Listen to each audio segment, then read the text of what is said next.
Die Nachricht hat sich herumgesprochen. Ungarn ist kein Selbstbedienungsladen für die Massen aus aller Welt. Asylanträge 31 im Jahr. Während Angela Merkel 2015 ihren berüchtigten Satz „Wir schaffen das" zum nationalen Harakiri ausstieß und Deutschland in eine dauerhafte Parallelgesellschaft verwandelte, hat Orban gehandelt. Das ist der Unterschied zwischen Staatsmann und den Landesverrätern. Europa sollte endlich hinsehen, bevor der Kontinent, den wir kannten, endgültig in der selbstverschuldeten Katastrophe versinkt. Der Orban macht exakt das, wofür man in Berlin, Wien oder Brüssel als Staatsfeind Nummer 1 gebrandmarkt wird, und sein Ungarn steht dabei wie ein Fels, während Deutschland und Österreich, der Rest des bunten Europas, im selbstverschuldeten Chaos des Einzelfalls, des Terrors, der Unterwanderung, der Plünderung, der Sozialtöpfe, des Bildungschaoses versinken. 175 Kilometer Grenzzaun seit 2015. Bilanz über 1,1 Millionen illegale Eindringlinge zwischen 2015 und 2025 abgewehrt.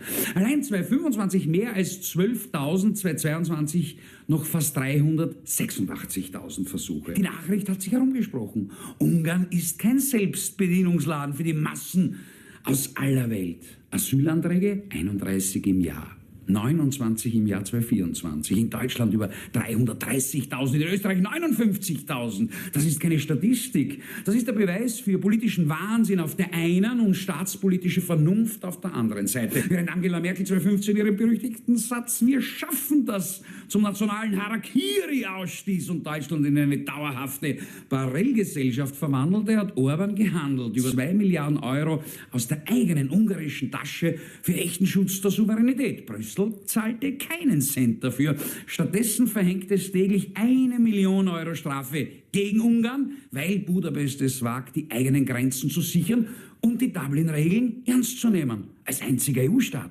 Dieselbe EU, die ansonsten jede Kontrolle aufgibt und den Kontinent systematisch entvölkert.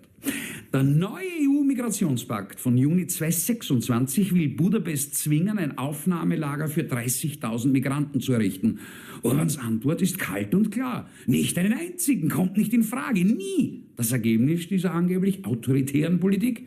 Ungarn ist heute ein freieres, ein sichereres Land als Deutschland oder Österreich in den letzten Jahren je waren. Jüdische Mitbürger können ihren Glauben in Ungarn und ihre Traditionen leben, ohne die ständige Angst, die in Berlin und Wien zur Normalität geworden ist, die Angst vor dem Islamismus.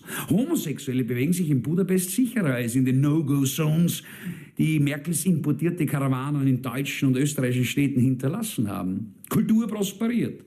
Die Wirtschaft wächst. Investoren aus aller Welt schätzen Ungarn als souveränen, berechenbaren Staat, fernab der ideologischen bunten Wolken, gegenderten Zerstörungswut Brüssels. Genau deshalb wird Orban von den europäischen Eliten so abgrundtief gehasst. Er ist der lebendige Gegenbeweis zu ihrer Doktrin des kontrollierten Untergangs, der Zerstörung.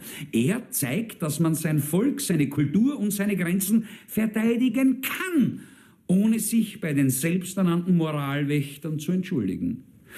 Dass Souveränität keine Schande ist, sondern die Grundlage jedes ernstzunehmenden Staates. Während die Altparteien, das gescheiterte Establishment in Berlin und Wien, weiter am Brüsseler Verhandlungstisch ihre Länder verraten und ihr eigenes Volk als Kollateralschaden der multikulturellen Utopie opfern, steht in Budapest ein Mann, der sein Land nicht aufgegeben hat. Das ist der Unterschied zwischen Staatsmann und den Landesverrätern.